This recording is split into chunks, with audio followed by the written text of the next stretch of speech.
nós convidamos o Thales Coutinho, psicólogo da Clínica Mais 60, né? Thales, gostaria de te agradecer muito por aceitar participar, né?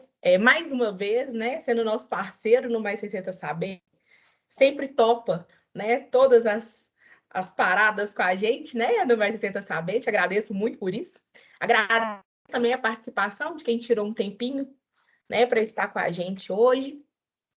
E hoje o Thales, ele vai falar com a gente sobre, baseado, né, no livro que ele escreveu, Impressionantes, né, a ciência da primeira impressão, ele vai falar com a gente a importância clínica da primeira impressão do profissional. O Thales é psicólogo, especialista em psicopedagogia e gestão e docência no ensino superior. Ele também atua como psicólogo clínico particular, psicólogo na Clínica Mais 60 Saúde, docente no curso de psicologia do Centro Universitário Estácio de Sá. Te agradeço muito mais uma vez, Thales, e a palavra está com você. Então, primeiro, boa noite, né? Agradeço de novo aqui o convite. Eu sempre falo para o pessoal, tanto aqui da Mais 60 quanto em qualquer outro lugar, me convide sempre para falar, sem é que nem perguntar para se macaco que é banana, né? Então, eu gosto muito de estar falando sobre esses assuntos. São assuntos que me interessam, são assuntos que eu acho divertido, mas não apenas que me interessam, mas que acho divertido, mas que também tem uma relevância prática, tá? Senão, também a gente fica falando sobre coisas muito fora da aplicabilidade, né? De fato, como a Ana colocou, eu escrevi um livro há alguns anos atrás, em 2017 ele foi lançado por uma editora assim de verdade, porque antes era uma edição muito própria, né, minha, que é esse aqui, o Impressionantes, a ciência da primeira impressão, né?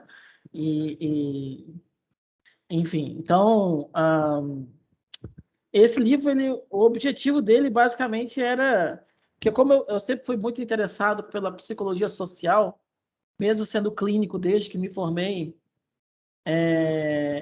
trabalhando em consultório, lá da época de Joinville, que eu não sou daqui, depois aqui também, né? Mas o que sempre me atraiu como estudante da psicologia é a psicologia social, né?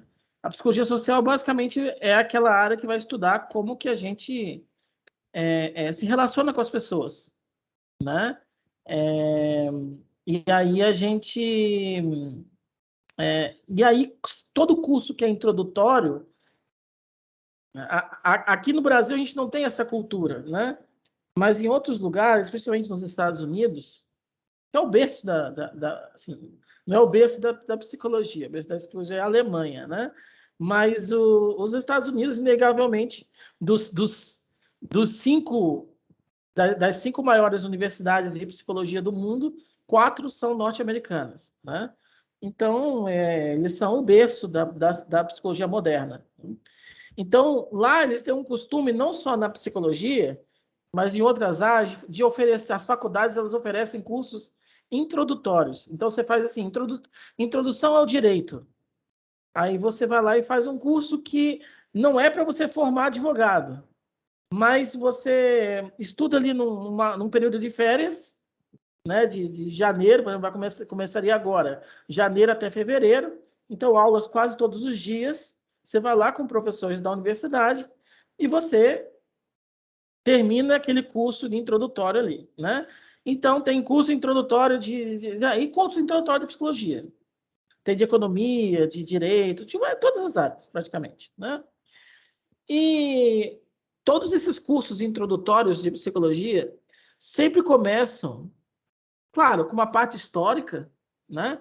Mas logo depois dessa parte histórica, que é meio que a base mesmo de tudo, sempre começa falando sobre as primeiras impressões. E é interessante porque esse é um assunto levado a sério, né? Aqui, quando a gente fala em primeiras impressões, quase sempre vem aquela ideia assim, daquele livro de aeroporto, né? Que você compra para, sei lá, as 7 dicas para você impressionar, para você mitar na entrevista de emprego, né? Ou nos 7 hábitos para você ser, sei lá o que você quer ser, né? Infelizmente, isso não é uma coisa assim, como é que eu vou dizer? Não é assim que a banda toca, tá? Quando você vai estudar primeiras impressões, tem toda uma ciência muito séria, com método, com experimento, com uma série de coisas que, sim, trazem como resultados coisas que são curiosas, coisas que despertam o interesse do leitor. Por isso que eles colocam nos cursos introdutórios, porque isso chama a atenção das pessoas, só que com seriedade. Infelizmente, aqui, a gente vê ou esse assunto sendo totalmente negligenciado, praticamente não se fala disso, né? Ou ele sendo abordado de uma maneira absolutamente rasteira, né? De forma assim que dá uma vergonha alheia, né? Então, tanto que uma vez um paciente meu comprou o livro, né? Logo que eu lancei, em 2017, né?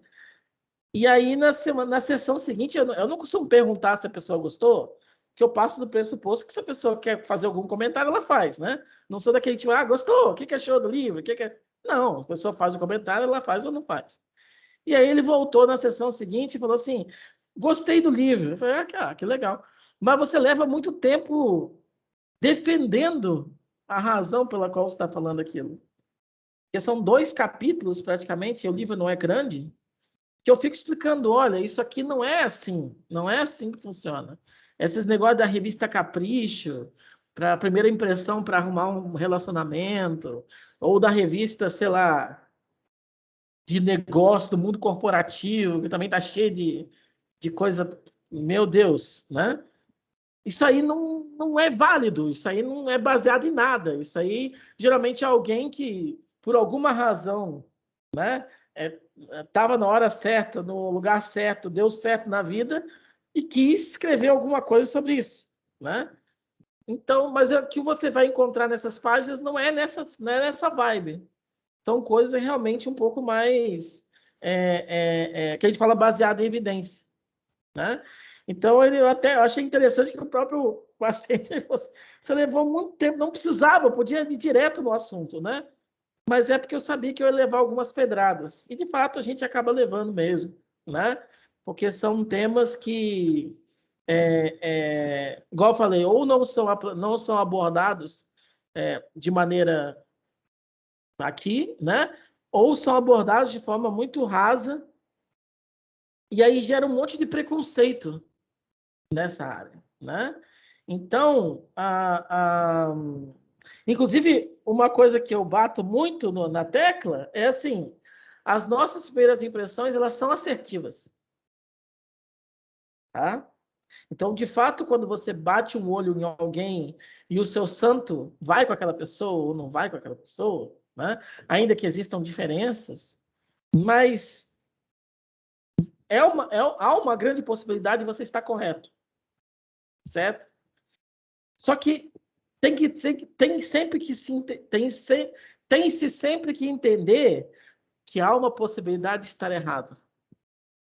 Então, não é para você usar isso aqui como manual, nem sobre o que a gente vai comentar aqui hoje como manual, para você criar um impacto, que hoje em dia tudo assim, é criar impacto, né? Você não vai criar um impacto no seu paciente como se fosse uma artificialidade. Até porque a base da boa impressão é a naturalidade, né? Isso tem que deixar bem claro. Se você é uma pessoa, se você agir de uma maneira artificial, as pessoas vão perceber. E a artificialidade não é compreendida pelos outros como uma virtude. Muito pelo contrário. A artificialidade é interpretada pelas outras pessoas como um sinal de alerta de que há algo de podre no reino da Dinamarca. Entende? Então, se você está sendo muito artificial, alguma coisa você está escondendo. Ou você está tentando camuflar. Então, esse é o primeiro ponto, assim. Seja natural. Então, não dá, se você tem uma personalidade introvertida, Não adianta você querer ser o amigo de todo mundo. No emprego, no ambiente que você está, na sua família, nos seus relacionamentos pessoais e profissionais. Porque isso nunca vai acontecer. Você é uma pessoa introvertida. Lide com isso. Use a introversão para criar para ser melhor. Certo? Para não necessariamente se render sempre a ela. Mas não queira negá-la em você. Porque isso não dá certo. E veja, nossa personalidade, ela muda ao longo do tempo. Se eu estivesse falando aqui com vocês há 10 anos atrás, eu não estaria falando isso. Mas hoje, com base no que a gente sabe, nossa personalidade muda. Só que a mudança da personalidade ela é um processo caótico. É um processo que a gente não tem controle sobre ele. Se vocês se lembrarem da versão de vocês de 10 anos atrás, provavelmente vão reconhecer muitas mudanças para a versão de agora. Mas o que provocou essas mudanças de 10 anos para cá, isso a gente não tem como saber. O fato é que a gente mudou. Então, não é que você é introvertido e vai morrer introvertido, mas não tem como fazer alguma coisa deliberada, alguma coisa que você decida, ou recorrer a um passo a passo para deixar de ser introvertido agora. Certo? E qualquer pessoa que tentar te vender isso, não está sendo sincera. Não está sendo bacana. Certo? Porque isso não existe. Então, se você tem um perfil de personalidade tal, haja de acordo com aquele perfil de personalidade, certo? Porém, fazendo algumas adaptações, que não são mudanças radicais, são adaptações, para que às vezes você fique mais compreensivo seja mais compreensivo pelas outras pessoas. Aliás, que as pessoas compreendam melhor você. Certo? Por exemplo, a gente só consegue formar impressões de alguém com base em algo que a pessoa nos declara, de alguma maneira, forma verbal ou não verbal. Se você não está declarando isso para os outros, não tem como aquela pessoa formar uma impressão positiva ou negativa de você a respeito disso. A gente não é telepata, a gente tem cognição, o ser humano tem cognição social, não telepatia. Pelo menos até que se prove o contrário, a gente não tem nenhum tipo de prova disso. Tá? Então, a cognição social é uma análise da conjuntura social. Você bate o olho em alguém e você vê pela maneira com que aquela pessoa está falando aquilo, pela expressão facial dela, pela postura que ela tem, pela firmeza na voz que ela utiliza, pela consistência do discurso, se tem início, meio e fim, né? Então, pelo ritmo da fala dela, tá? Então, todos esses elementos são percebidos pela gente, nem sempre de uma maneira consciente, mas são processados na nossa cabeça, e a gente cria uma informação sobre ela. Essa é a primeira impressão. Tá? Só que isso, igual eu estou falando, só dá para ser feito com base em algo que é exposto. Tem indivíduos que gostam ou que nutrem a ideia de que é importante esconder determinados aspectos do próprio comportamento dos outros. Se você esconde ou camufla ou abafa determinada característica, competência, virtude ou qualquer outra coisa sua, certo? A outra pessoa vai formar uma impressão sua com base naquilo que ela está vendo. Eu vou dar um exemplo assim, né? Tem determinadas culturas em que a expressão facial, né, a expressão das emoções, ela é suprimida. Não é que você não possa expressar, mas é que você culturalmente não é muito adequado, tá? Por exemplo, culturas mais orientais, tá? O Japão, mais clássico. Hoje em dia as coisas já são um pouco mais miscigenadas, mas mais tradicional, você não vê dando grandes gargalhadas como a gente aqui. Até nas Olimpíadas, você vê que um atleta japonês, quando ele ganha alguma coisa, ele fica feliz, mas é um sorriso discreto. É uma descrição de um sorriso. Não é aquela coisa de pular e fazer aquela festa. E aquele negócio. É raro você ver um comportamento desse. Pode até acontecer, mas é raro em relação ao nosso, por exemplo. Aqui, quando ganha, às vezes ganha 20º lugar e está lá fazendo, dançando e não sei o que lá, né? Então, por quê? Porque em determinadas culturas se aprende que a expressão facial muito exacerbada, ela pode até ser considerada um sinal de rude, certo? Então, não é adequado você se portar dessa maneira. Só que, se vem uma pessoa do Japão tradicional para cá e interage com pessoas daqui que não conhecem essa tradição, não conhecem essa história, não conhecem essa cultura, vai interagir com ele, não vai achar ele muito simpático. Porque ele não está rindo como um vizinho ou como outro colega. Ele não, sabe, o senso é tudo muito comedido, aquela coisa assim. Então por isso que eu estou falando. A pessoa só vai conseguir formar uma impressão adequada sobre você com algo que você, de fato, sinaliza para ela. Tentar mascarar ou tentar criar uma outra visão sua vai gerar uma interpretação distorcida no outro, né? Tem professores e coisas assim, e eu tive na minha formação, de parte de ensino fundamental, né, de determinadas áreas, que gostam de fazer aquele papel de carrasco, né? E nem adianta, assim, é uma coisa, uma tendência. Tem professores que são maravilhosos. Eu tive uma professora de matemática no 3º ano que era maravilhosa, né? Mas, em geral, professores de matemática, eles têm essa aura mais de querer mostrar que são mais sérios e tal. E, às vezes, não é. Só que os alunos vão formar essa impressão deles. É isso que eu quero que vocês entendam. Então, às vezes, no trabalho também que você vai ter, dependendo da profissão que você tem, quer passar uma frieza, uma seriedade, alguma coisa, só que, do ponto de vista da pessoa que está percebendo aquilo ali, você está sendo não considerado um indivíduo competente, mas um indivíduo frio. Tá? E essa frieza, ela não é percebida como uma coisa boa, e esse indivíduo tende a não retornar no seu serviço. Tá? Então, por isso que eu falo, ele é um assunto, esse assunto de primeiras impressões, ele é um assunto curioso, né? Mas ele é um assunto com relevância prática.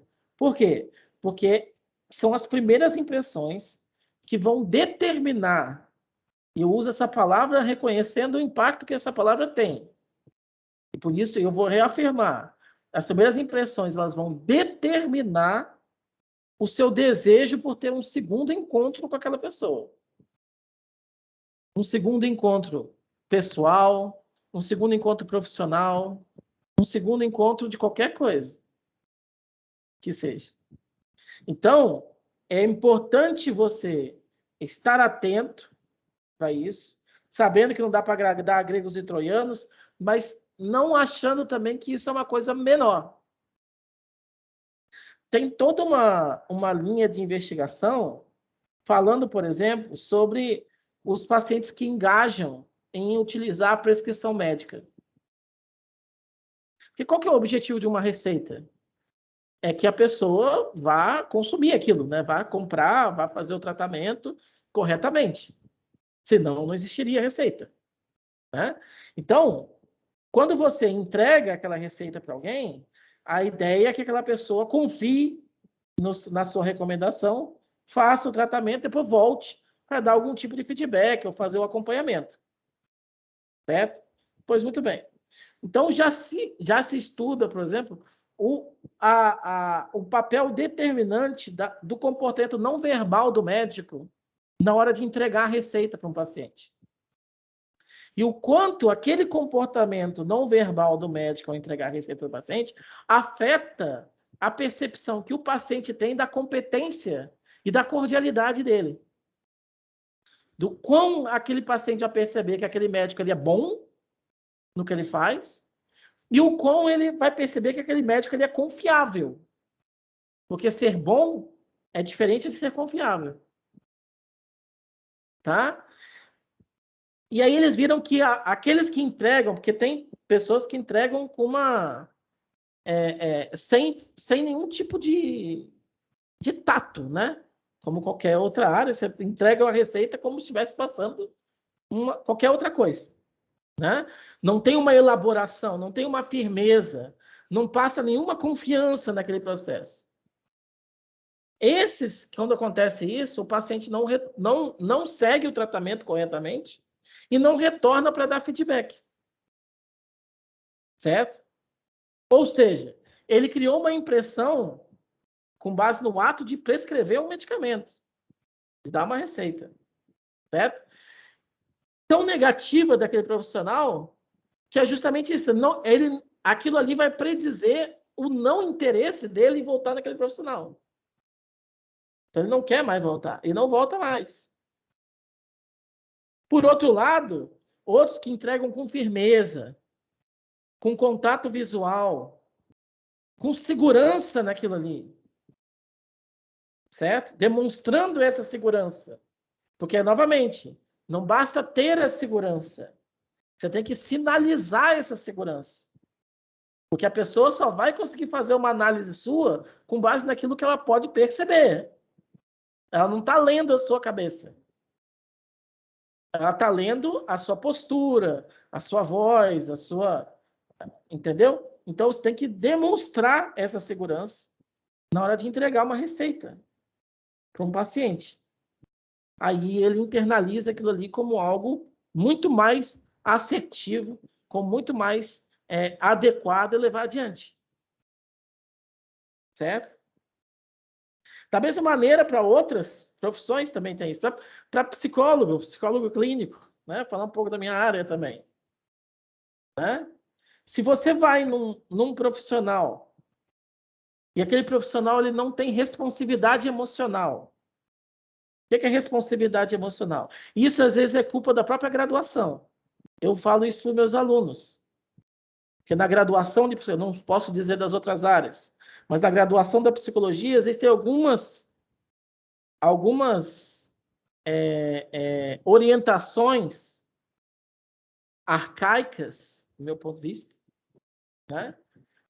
Que falam que você tem que ser absolutamente neutro com o paciente. Certo? Então, você tem que ter uma poker face. Basicamente é isso. Tá? Primeiro, porque isso é mentira. Não existe neutralidade. Não existe neutralidade. Então, já parte essa visão já parte de uma premissa falsa, logicamente falsa. E segundo, que isso... Você na verdade, quando você vai a um profissional da psicologia, tá? A ideia é que você consiga ter a confiança para se abrir psicologicamente para aquela pessoa. Tá? Que às vezes é um processo muito mais complexo do que se despir numa sessão médica. Né? Tem pessoas que também têm complexos com isso, têm dificuldade. Então, também tem dificuldade com isso. Mas a dificuldade de você se abrir dos seus medos, das suas ânsias, do seu íntimo, ela pode ser muito mais complexa do que isso. E quando você interage com alguém que não tem uma responsividade emocional, que você fala alguma coisa, ela não manifesta surpresa. Se você ri, ela não ri com você. Se você tem uma tristeza, ela fica com a cara de nada. Se você não tem esse tipo de coisa, uma pessoa mascarada, com um rosto normal, mas mascarada, certo? Toda aquela abertura que você teria é comprometida. E aí você não tem. Certo? Então, assim, existem algumas orientações na própria formação de psicólogo que colocam ou que defendem essa ideia dessa neutralidade, dessa higienização e aquela coisa toda. Eu não sou partidário disso, tanto pela questão lógica quanto pela questão de psicologia social. Não acho que isso é adequado, tá? Então, se você não responde emocionalmente ao que se o paciente te conta uma situação que é totalmente inusitada, você precisa ter uma resposta emocional daquilo ali. Se você ficar frio, distante, primeiro que parece que você nem está prestando atenção. E eu acredito que quando você interage com alguém que, na sua percepção, não está prestando atenção no que você está falando, você não tem mais vontade de falar. Eu acho pouco provável que você insista num diálogo com alguém que parece que está num outro mundo. Certo? Então, a expressividade emocional é fundamental.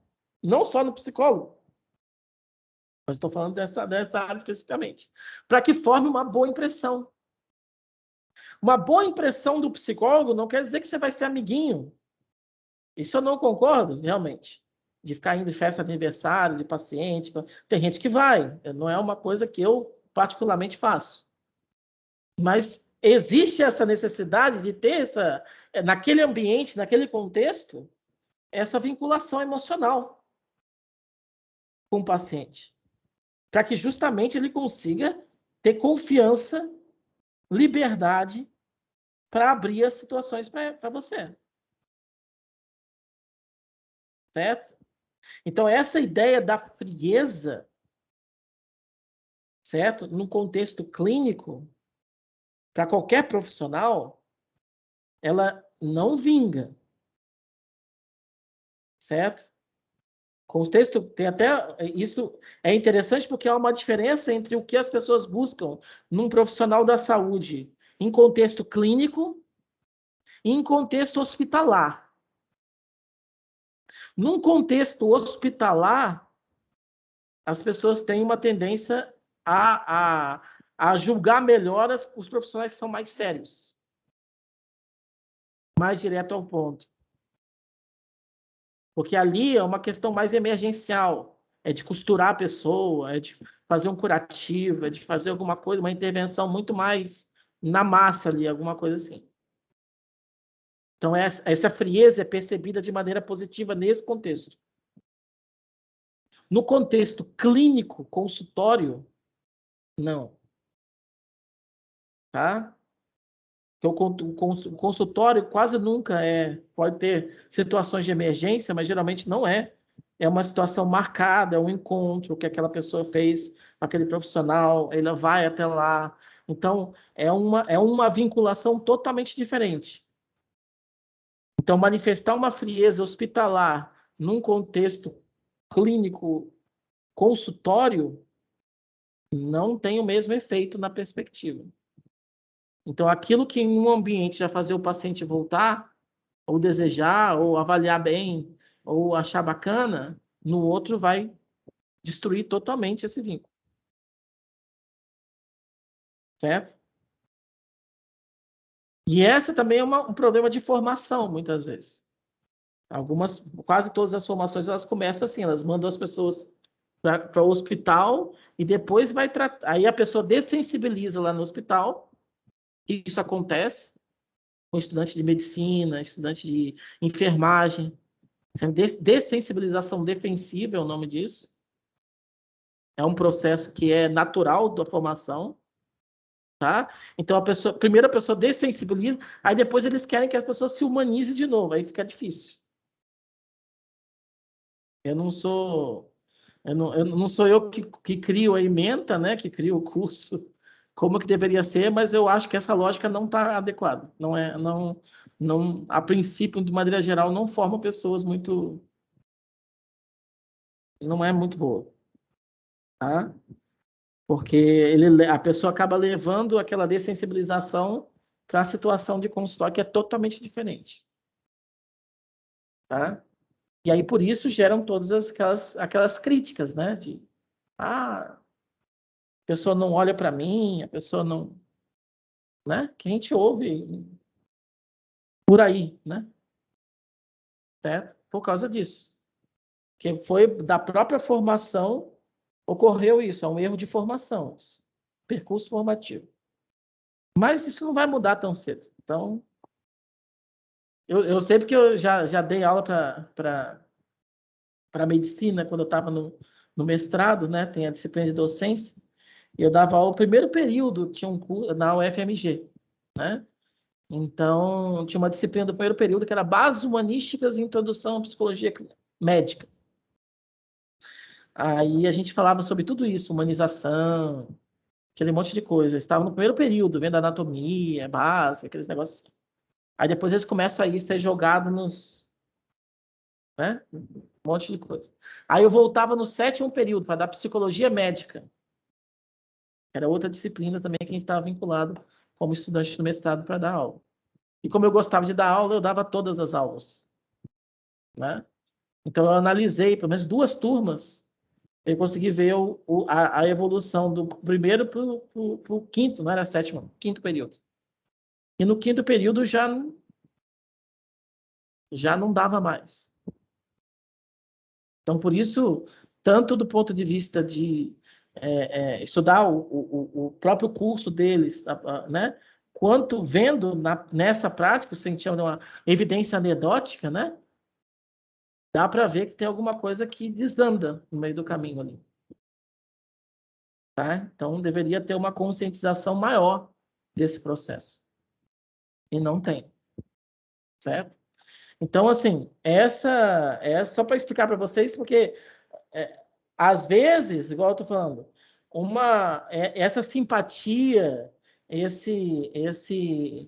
essa cordialidade que a gente fala, que é esse lado mais afetuoso do ser humano, né?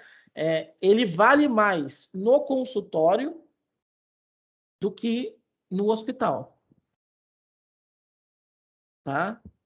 No hospital é o contrário. Certo? Então, é para mostrar também como o contexto em que a pessoa está, o ambiente em que a pessoa está, afeta o que o cliente ou o paciente deseja naquele profissional. Então, se vocês aqui atuam em contextos diferentes, entendam que vão precisar de alguma maneira, ou seria interessante, ter esse interruptor. Tá? Eu, na prática, não sei o que é isso. Nunca atuei em hospital. Nunca atuei nessa situação. Sempre fui de consultório em consultório. Tá? Então, eu tenho o meu estilo e o meu estilo é sempre assim. Mas, então, não posso dizer como é que a parte prática disso, porque não tenho essa vivência. Né? Mas o que eu posso dizer é que a recomendação é essa. Que exista algum tipo de receptor, né? Para que você mude, né? De uma maneira para outra, se quiser ter essa boa percepção. Tá? Claro, sempre tem exceção. Sempre tem o médico ou o enfermeiro super brincalhão do hospital, que todo mundo gosta. E sempre tem o médico, o enfermeiro super sério da clínica, que todo mundo gosta. Tá? É evidente. Sempre vai ter as diferenças, assim. A gente não é totalmente previsível. Então, esses pontos fora da curva sempre vão existir. Né? Mas isso é exceção. A regra é um pouco diferente. Tá? E por isso, por que eu estou falando que às vezes essas primeiras impressões elas são realmente assertivas? Porque uma das...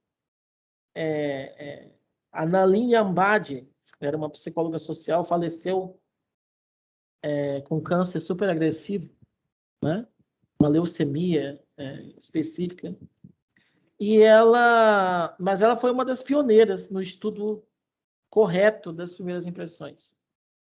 E ela analisou como que os pacientes de uma clínica, de várias clínicas médicas, avaliavam a voz dos médicos.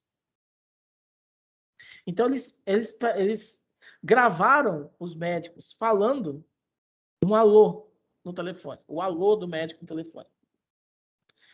E aí depois apresentavam para várias pessoas só no fone de ouvido a voz, a pessoa falando alô.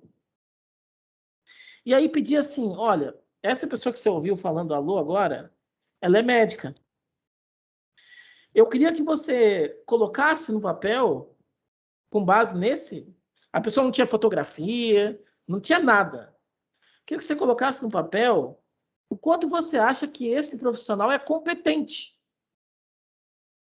na área dele, com base no alô no telefone. E aí, pegou essa avaliação das pessoas, muitas pessoas. No fim, ela cruzou essas informações.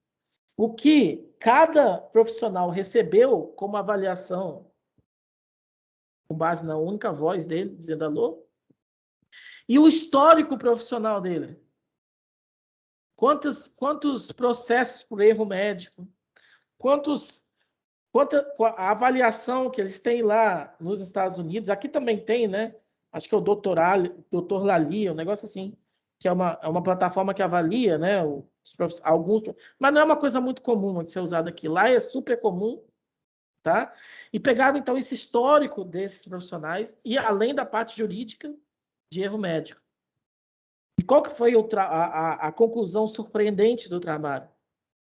É que, de fato, aqueles profissionais que foram julgados negativamente, em termos de competência, com base na voz, na maneira como eles diziam, pronunciavam alô no telefone, tinha uma chance muito alta, de mais de 80%, que é bastante, é muito mais do que o acaso, tá? De ser profissional ruim, mesmo. Ou seja, de ter problema judicial por erro médico, ou de ter avaliações ruins naquelas plataformas de avaliação médica. Esse foi um trabalho de 1983. Tá? Eu e muitas aqui nunca nem tinham nascido. E ali, dali, então, vários outros fizeram replicação, né? Que a gente fala, que um trabalho isolado não diz nada, né? E gera o mesmo resultado. Ou seja, um estímulo totalmente pouco... Aí tem a explicação. Tem uma explicação possível para isso. Né? Porque depois eles foram ver que, na verdade, os médicos que eram considerados menos competentes eram aqueles médicos que tinham um timbre de voz mais grave. Analisando a espectroscopia da voz. Tá? E o timbre de voz mais grave, ele tem a relação com a quantidade de testosterona do indivíduo. Tá? A testosterona, ela inibe um pouco a tomada de perspectiva. O que é tomada de perspectiva? Tomada de perspectiva é aquilo que todo mundo chama de empatia, mas que não é. Tomada de perspectiva é você se colocar no lugar do outro. Para você ser um bom clínico de consultório, de qualquer área que você seja, ali no caso era medicina só, mas qualquer área que você seja, fisioterapia, enfermagem, nutrição, qualquer área clínica. Eu diria até para você ser um bom ser humano. Você tem que ter uma boa capacidade de tomada de perspectiva. Porque aí você vai, na interação com o outro, entender a demanda do outro e conseguir se debruçar sobre a demanda do outro. Ver o mundo sob o ponto de vista dele. Aí você sabe o que é a dor que ele está sentindo. Aí você sabe o que é a tristeza que ele está sentindo. Aí você sabe o que é, sabe, a angústia que ele está vivendo. E a testosterona, né, ela inibe um pouco isso, esse processo.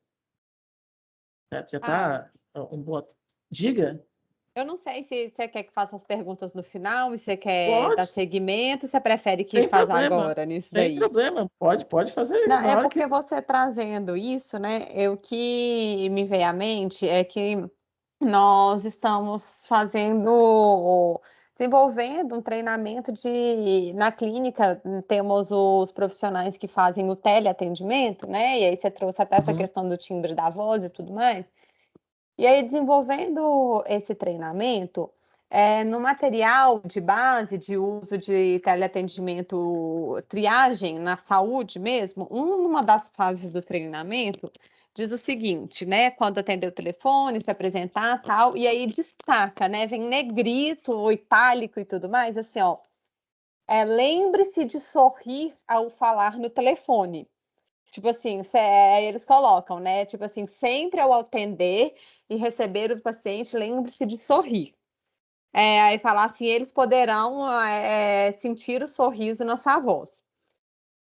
Se essa pessoa for treinada, mas digamos, tem um homem lá, um enfermeiro nosso, pega, por mais treinado que ele seja, ele põe esse sorriso, a voz dele vai continuar grave. De acordo com o estudo, a impressão vai ser negativa da mesma forma? Não, porque aí você vai ter a voz, é porque a voz grave ali, né? É porque a explicação para isso é nessa questão da testosterona que bota um pouquinho a tomada de perspectiva, e aí é provável, né, que essa pessoa seja menos responsiva e aí, consequentemente, um pouquinho pior, né? Mas a pessoa que tem voz grave não está condenada a ser ruim, né? Não, a pessoa pode ser totalmente coisa. Só que talvez ela tenha que sorrir um pouquinho mais, entendeu? Entendi. Aham. Que eu Então, até, quando eu talvez. estava escrevendo esse treinamento, e Aham, eu achei interessante, assim, né, que a base até é esse livro aqui, ó, né? Então, é um livro aham, americano, tá? aham. E aí eles colocam assim, negrito, sorria ao atender o telefone. Então, É. achei super interessante isso, né? E tem tudo a ver com o que você está falando. Porque o sorriso, ele é porque existe o som da alegria, né? Assim, o som das nossas emoções. Quando você está com raiva, você fala de maneira diferente, a entonação é diferente. Quando você está com medo, a entonação é diferente. Quando você está com triste, a entonação é diferente. Só ligar para a mãe, que a mãe sempre sabe Uhum, da emoção que você está no telefone, né? Então, isso é percebido por quem está do outro lado. Então, se você uhum. está de mal com a vida ou alguma coisa assim, a pessoa dificilmente vai criar um vínculo, vai ficar muito contente falando com você, de qualquer área que você seja, né? Até de outras coisas, telemarketing, né? Alguma coisa assim. Então, esse hábito de falar sorrindo, a informação, ela realmente ela é bem assertiva nesse ponto.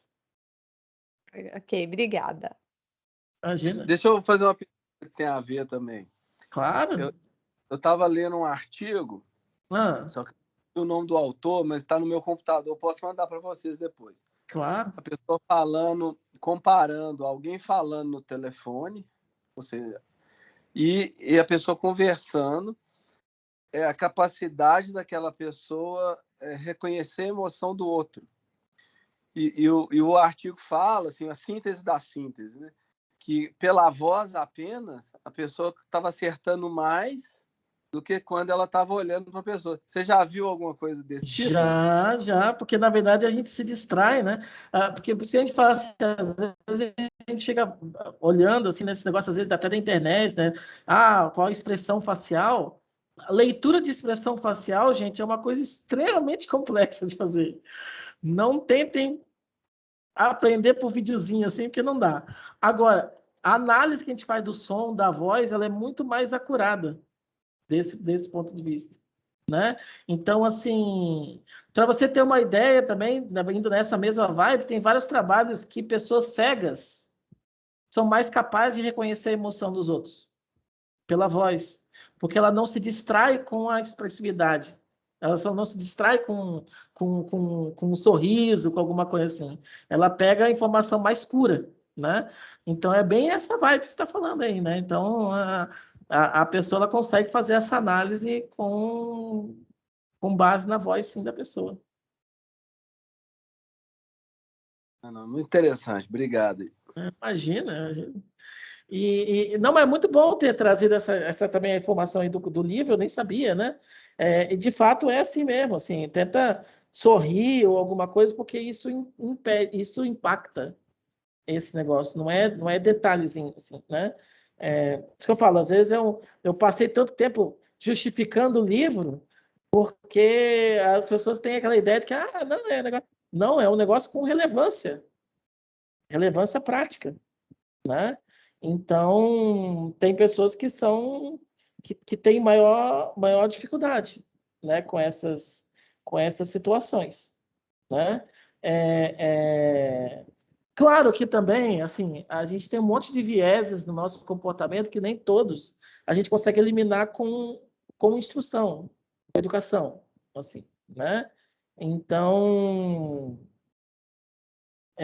eu vou dar um exemplo assim pessoal, né?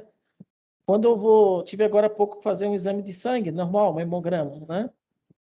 Se eu vou lá e a pessoa vem assim muito muito sorridente tirar meu sangue, eu já não gosto, sabe? Eu já sei que a pessoa vai errar a veia, não vai acertar, vai dar um negócio. Eu gosto de uma pessoa mais séria, assim, senta aqui, fala, tá, né? Tem indivíduos que já têm um pensamento diferente, né? Então, assim, é por isso que a gente não pode também agradar grego e troiano, né? Assim como pode ter gente que não gosta do meu estilo de atender, né? Gosta mais de psicólogos mais hipoquefês, né? Não é o meu caso. Então, a pessoa pode não sair contente. Isso pode acontecer, né? Agora, a ideia é que a gente tente se basear na maior... já que vai fazer um treinamento, né, algum tipo de capacitação, que a gente se baseie nas coisas que vai dar certo para a maioria das pessoas, né? Não dá para agradar todo mundo, certo? Então, é basicamente isso. Então, esse é um exemplo. Tem gente que gosta de pessoal que vai tirar sangue descolado e tal. Eu não gosto. Eu fico super nervoso, acho que a pessoa não vai acertar e tal. E geralmente a pessoa não acerta, não porque a pessoa tá, mas pelo meu nervosismo, né? Que aí estraga com tudo, né?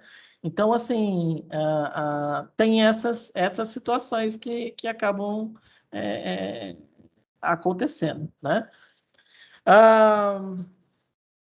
Então essa assertividade ela é alta, né? Por isso que eu falei do negócio aí da Ambad, né?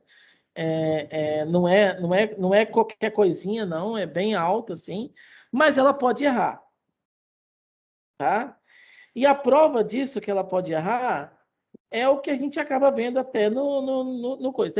Assim como tem professores, tem professores que são super bem avaliados por determinados alunos e super mal avaliados por outros. Então, como que pode? É a mesma aula, é a mesma pessoa, mesma turma, como é que pode isso? Assim como tem profissionais da saúde que são super admirados por determinadas pessoas e não são admirados por outras pessoas, certo? Fazendo a mesma atividade, o mesmo protocolo, atendendo no mesmo lugar. Tá? Então, isso é para a gente entender que não dá para levar a ferro e fogo essa nossa intuição sobre as primeiras impressões, mas é aquele dilema também, que você não leva a ferro e fogo, mas existe uma chance grande de você estar certo. Tá?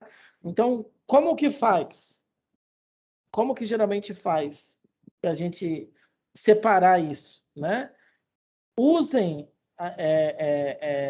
que é o que eu coloco aqui também no livro, use a primeira impressão como um sinal de alerta, não como uma condenação, um veredito. Porque quando você usa a primeira impressão como um sinal de alerta, quer dizer assim, você vai atrás de outras informações para verificar se aquilo que você percebeu em fulano de tal é correto ou não é correto. Você vai sondar mais aquele assunto. Usar como veredito são aquelas pessoas que realmente ou o santo bateu ou o santo não bateu e vai morrer daquele jeito. Tem gente que é assim. Para tudo. Né? Então, isso não é tão adequado. Porque a pessoa pode, muitas vezes, confiar em pessoas que são ruins, até porque o bom estelionatário, ele é o estelionatário simpático, né? O estelionatário que é rude, grosseiro, dificilmente ele se dá bem em alguma coisa, né? Ele tem que ser aquela pessoa simpática e tal, que toca você e aquela coisa toda. Eles sabem muito bem, o golpista sabe muito bem utilizar essas informações, né? Então, há uma chance de você confiar em golpista por causa disso, certo? E também há uma chance de você desconfiar de pessoas que são bacanas. Por isso que usar as primeiras impressões como um sinal de alerta e não como um veredito é a maneira mais adequada de criar bons relacionamentos pessoais e profissionais. Certo? Porque daí você vai realmente cavando um pouco mais sobre a pessoa, vai vendo ao longo do tempo, analisando se a pessoa estava num dia ruim. Porque às vezes ela pode realmente ter sido ruim. Às vezes ela pode ter feito um atendimento muito ruim. Né? Não é sempre que a gente acerta. Então, essas profissões da saúde, principalmente, elas vão levar muito tempo para ser... Tem esses movimentos, né, de automatizar o atendimento, aquela coisa assim. Mas qual que é o problema? A máquina, né? Porque eu tenho vários amigos meus que estudam inteligência artificial e coisas assim. Então, um dos grandes problemas da máquina, e que é uma das coisas que eu vi até no mestrado, né, analisando lá um software que a faculdade tinha comprado, é que ela não, ela faz uma análise um pouco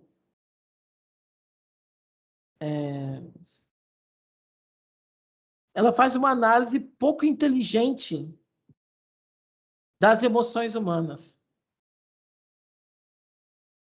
certo? Então, como assim faz uma análise pouco inteligente das emoções humanas? Porque ela só consegue analisar aquilo que foi colocado no software dela ou no programa, na programação dela. Mesmo aquelas que conseguem aprender e se reescrever, mas ainda assim tem uma limitação. Então, o que acontece?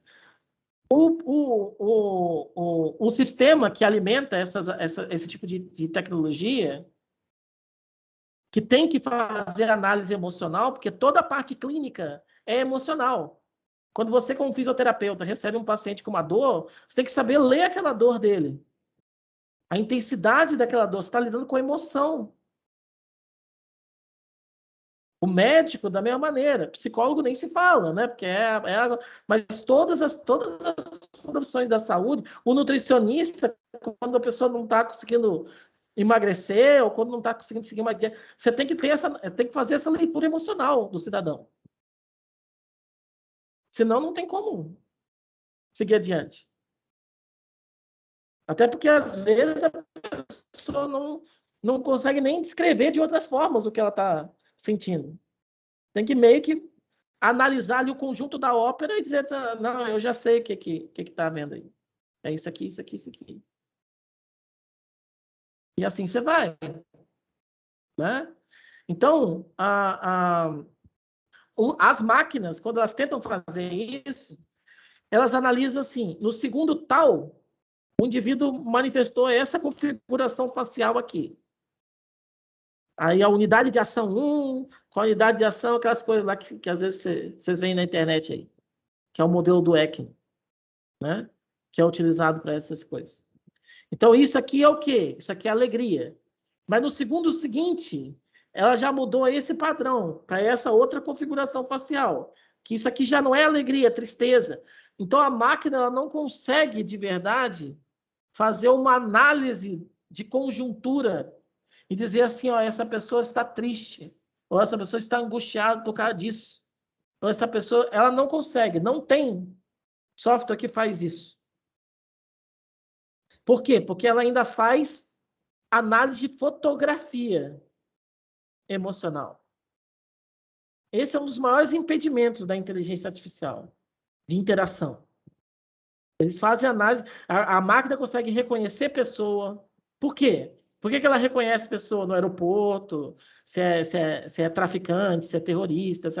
Por que ele reconhece? Porque justamente ela analisa fotografia. Então, se filmou aquela pessoa, comparou com um banco de dados de 300 milhões de gente. Então, ó, essa pessoa aqui... Mas ela não consegue fazer como a gente faz intuitivamente, que é de olhar para alguém com toda a riqueza da expressão emocional, do direcionamento do olhar, do tom de voz, tudo isso aí, juntar tudo isso e criar uma concepção daquela pessoa. Isso ela não faz. Tá? Então, eu estou falando isso por quê? Porque, às vezes, né, um profissional de qualquer área, mas se é quem está falando da parte de saúde, pode não estar num dia bacana. Nem sempre a gente está disposto com a mesma maneira. Isso é mentira. Tá? Tem dias que a gente está com sono. Tem dias que a gente brigou com alguém. E por mais que exista, assim, a tentativa de separar o que é pessoal de profissional, isso é uma tentativa nobre, mas isso não quer dizer que é uma realidade objetiva. Não tem, a gente é uma coisa só. Então, de alguma maneira, é muito importante que a gente tente fazer esse movimento. Para não também chegar lá e, porque brigou com a namorada, chegar lá e dar um fuzuê no consultório. Não, né? Mas é óbvio que não vai ter a mesma performance. Não tem como. Ou tá de luto por alguém que morreu, ou tá, sabe, alguma outra dormiu mal, igual eu tô falando. Você não tá bem naquela situação. Então, talvez a impressão que você vai passar para os pacientes naquele dia não seja a melhor impressão do mundo. E se, infelizmente, naquele dia, você for atender um paciente novo, ou seja, que não tem um histórico para fazer uma média, uma comparação e perceber alguma discrepância, talvez aquele paciente não vá sair muito feliz com você. Então, esses e outros percalços é o que explica as diferenças de impressões que nós formamos. Às vezes a gente tem o azar de interagir com pessoas super bacanas num dia que a pessoa estava virada no alho. E aí, como eu falei, a impressão inicial vai levar a um afastamento. E às vezes a gente também tem o azar de interagir com pessoas super complicadas num dia, sei lá,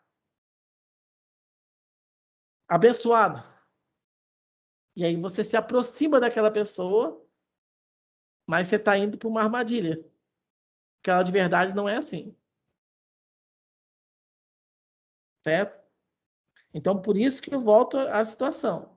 A gente tem que usar essas primeiras impressões como um sinal de alerta, não como um veredito. E isso tem que ser difundido para as pessoas. Porque no natural é usar como veredito, como condenação. Não fui com a sua cara. Ou fui com a sua cara, e pronto. Mas não é a maneira mais adequada. A gente tem que entender toda a complexidade dos relacionamentos humanos, toda a complexidade do comportamento individual humano para conseguir, de fato, fechar uma análise de alguém. Tanto que isso aqui, esse mecanismo psicológico que permite a gente criar as impressões iniciais de alguém, as primeiras impressões de alguém, é chamado na literatura de folk psychology. O que é o folk psychology? É a psicologia popular. Todos nós, mesmo aqueles que nunca estudaram formalmente, todos nós somos, em partes, psicólogos, estudiosos da mente humana. Mesmo a pessoa analfabeta, mesmo que nunca foi à escola. Porque se a gente não se interessa por estudar o outro, o comportamento dele, alguma coisa, você não cria vínculo nenhum.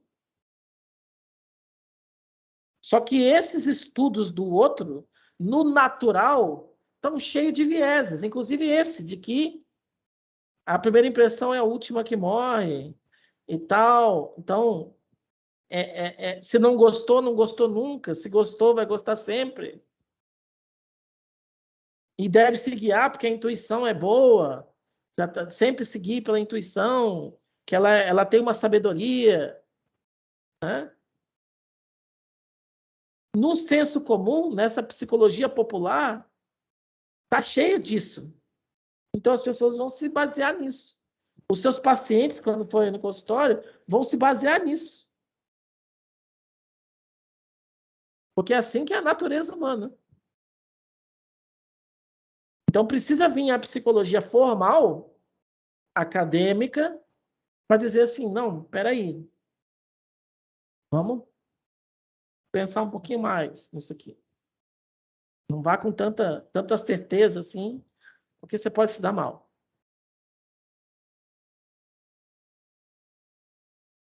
Os livros do aeroporto são todos assim. São os livros certos. São as 7 maneiras de você se vestir bem para o encontro. Que você vai sair dali casado. Eles dão essa certeza para a pessoa. Talvez seja por isso que estão vendendo no aeroporto, na livraria, de tudo quanto é lugar. Best-seller. Porque eles estão alinhados com a natureza humana. E isso aqui, essa fala de hoje que eu fiz aqui, ela é contra-intuitiva. Porque a psicologia é contra-intuitiva, ela não é intuitiva. Então, às vezes, nem sempre vinga.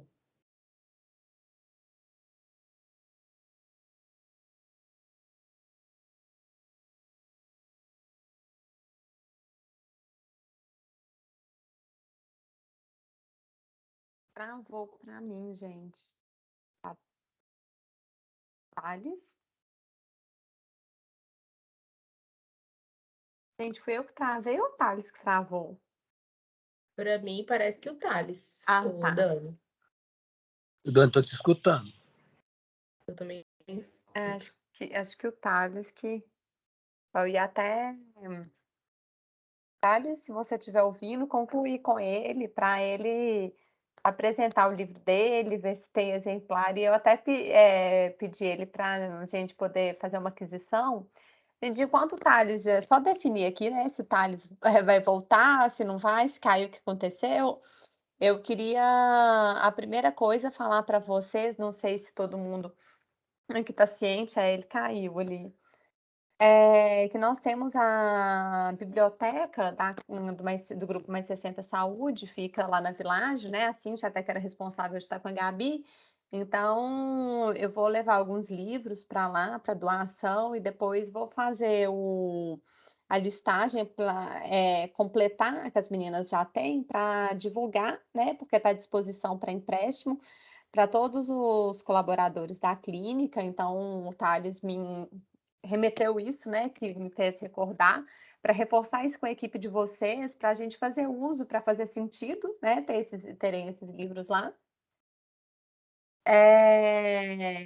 E lembrar todo mundo aí da festa no sábado, amanhã, coletar o exame, quem